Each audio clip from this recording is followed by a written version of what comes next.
two things you don't want people to dissuade you from whatever it is you're doing or what you think. And that is when people might laugh and or try to say you're wrong, or their way is more correct. Now, for what it's worth, maybe what you're doing is laughable. I don't know. It could be, I'm sure we laugh at people when we think it's crazy or it's silly or it's not necessary. And for what it's worth, maybe somebody else has a good point when they're saying their way is correct, no matter how adamant they get. I mean, maybe they are right. Or maybe they have a good idea that could be branched off of. And we can get creative with their information regardless. But either way, don't let this dissuade you, make you change your mind, make you not follow what you think or believe, or stop you from trying whatever you're doing. Now, I don't believe most people when they're, snickering at another or laughing or whatever. I don't think it's done with bad intention. Now, of course, there are people that will, with bad intention, try to ruin the experience of another. Make fun, distract them, whatever. And I don't believe that most people, when they have a different opinion or a different way of looking at something, or their idea is good, I don't think they're trying to control or win or be right. But again, of course, we have people who do try to do that. So either way, it's helpful, regardless of one's intentions or not, to continue doing what you think is right, or continue doing what you believe is correct. Now, of course, this has to be coming from a good place. If you're trying to, do it to get revenge or get them back or make yourself seem better somehow, I get we may get in those type of situations where, now I'm doing this out of spite, or now I'm doing this for revenge, or now I'm doing this just to prove a point. I totally get that. I mean, it may feel good because you've had enough of whatever the nonsense it is going on. But that doesn't necessarily help us to grow. That doesn't necessarily help us to be better. That doesn't necessarily help us to have more improved skills. And the skills I'm talking about are not being distracted, so staying focused, continuously to be yourself in the moment. That means, don't feel like you're wrong or doing something bad or whatever the case may be. So don't get distracted. You have more focus. The skill of being able to try our best. And when I say try our best, I mean, it's because you're not distracted, you're able to think things through differently as whatever the moment is occurring. Even every second that goes by, you're still able to figure out, because you're not distracted, and therefore you're not concerned otherwise, or really to a degree where now you can't be yourself, and therefore you shut yourself down, or you're trying to prove a point, but you stay focused. And every second of that, you're in a refined moment of improvement. Meaning, maybe, for whatever the case may be, you find a creative thought that comes to you, and you think of, or whatever, and that helps to make a different decision or whatever. And I'm thinking of like somebody, imagine somebody, and this could be anybody, but an example is like if you're performing something live, and maybe people are negative or whatever the case may be, or you're distracted by other people's opinions. Well, what if you just stay focused? And you're like, all right, have your opinion. It's okay. Have your opinion. You're allowed to have your opinion. I allow myself to have my opinion, but stay focused. right? Don't let whatever it is, nonsense or not, to overcome your ability to perform well or even great. And I'd like to see the other skill that could come out of this is the success of whatever it is that you believe is right or what you're doing, you're trying to have a good outcome. I believe that is highly possible. That doesn't mean that will occur, but I think it's much more possible now because you're not stopping yourself. You're not trying so hard that you get distracted with that. You're staying focused enough that you stay yourself. You stay being yourself in these moments, and you get to work hard and therefore have the ability of having a higher chance of success. Now, I'd like to say, regardless of the outcome, even all that process is success. Some people don't even get into that process. They get distracted, or they shut down, or they try to win, or it becomes all this other stuff that's emotional and mental, instead of just being like, you know what, I need to stay focused.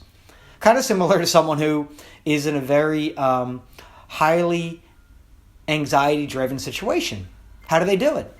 And they stay focused, and then they win, or they succeed, or they accomplish their goal. And maybe it's even a life or death situation. I mean, just being able to stay focused, that's a huge accomplishment. And if you could work in areas of your life where, people are, or the environment feels like it's difficult to work with because there's negativity or what have you, regardless of anyone's intentions or judgment that we could have upon anybody or whatever, being able to work through that, we could even call it a mess. We can call it all disorganization. It's all disorganized. It's all random. It's haphazard. We could even say it's toxic. I mean, it depends on the situation, but not all situations are that horrible. I mean, there's a range. But regardless, what if you just stayed focused? You do that, right? You do that. Whether you succeed or not as the outcome, and you continue to be like this, you're more than likely in almost any situation that arises where you feel uncomfortable, where you feel not like yourself, where you feel uneasy, where you feel like you can't continue, you're more than likely to use those skills, whether you want to or not, because you've already practiced it. So now it almost becomes like a second nature thing, or at least over time, it becomes something that's more brought to your attention or brought to your ability, just like anything else that becomes a part of your memory, where now it's unleashed, or it's unraveling, or it's becoming a part of the current experience because of how you've put that into practice in a situation prior. And it's just like anything else you practice. The more you apply that into the current circumstance, you're more than likely to do better, and even if not, but the same next time. And that's good, because even if it was the same, well, I'm more self-aware, or I'm at least thinking about it more, or it's becoming something that I'm noticing more, and that's all a fantastic thing. And you do that in almost anything in your life, right? It could be anything.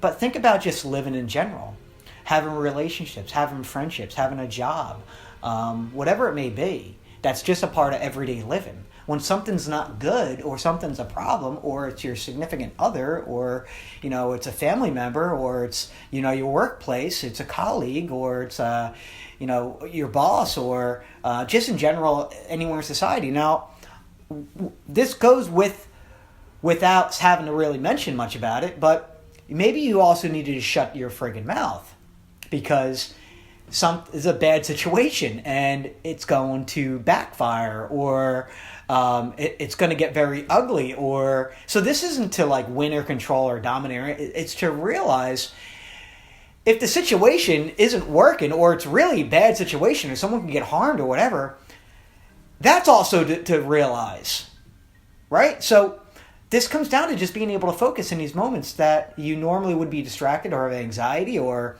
push away or you're trying to push forward. It's to just realize what is happening. And that's the best place you be in almost any situation in life, because that is like the power of just being able to notice, or the mindset of being able to just realize. That is such a powerful place to be. And with that practice, this isn't a good situation, is what I think. Or this, there's a, you're trying to have the answer or an idea to something, and someone else is like, no, I don't believe so. So now we have conflicting opinions. Fine. Okay, so what are we going to do then, right? Do we really believe what we believe is right, or are we going to follow them? Or, the whole point to all this is, you've got to really listen to yourself. A lot of times we do need to listen to other people. I mean, it's absolutely necessary, and it could even be extremely helpful. So, go into all situations with an open mindset, but at the same time, what if you're right? And you're like, no, they're so wrong. And this is where a lot of the conflict, starts to get really bad, because we're so adamant about being right. Maybe you're so completely right, and they're so completely right. But if you know in your gut, and you know through prior experience, and you have practice with even that current situation or one similar, doesn't mean you're 100% correct, but you're at a likelihood of being 100% correct. The more all that piles up into your favor. And we don't know where the other person is coming from, or their experiences, or their knowledge, or what they learned, or whatever. Or just their own intuition. I don't know. Everyone has their own experiences as they develop into the person they are in every moment. The point I'm trying to make is we all have to kind of listen to that, within ourselves. Even if we're wrong, then we look to learn from it. Hopefully it's not a situation that you need to be completely right about, because maybe you can get harmed or hurt or something. But the point I'm trying to make is that gives us discernment, and I think that's a better way to go about it than trying to dominate, trying to win. And sometimes, let's say you are correct, it's good to walk away. Let's say you are correct, it's good to say, I'm not going to agree to that. I'm not doing that. That's not for me. That's not what I agree upon. And these are my reasons.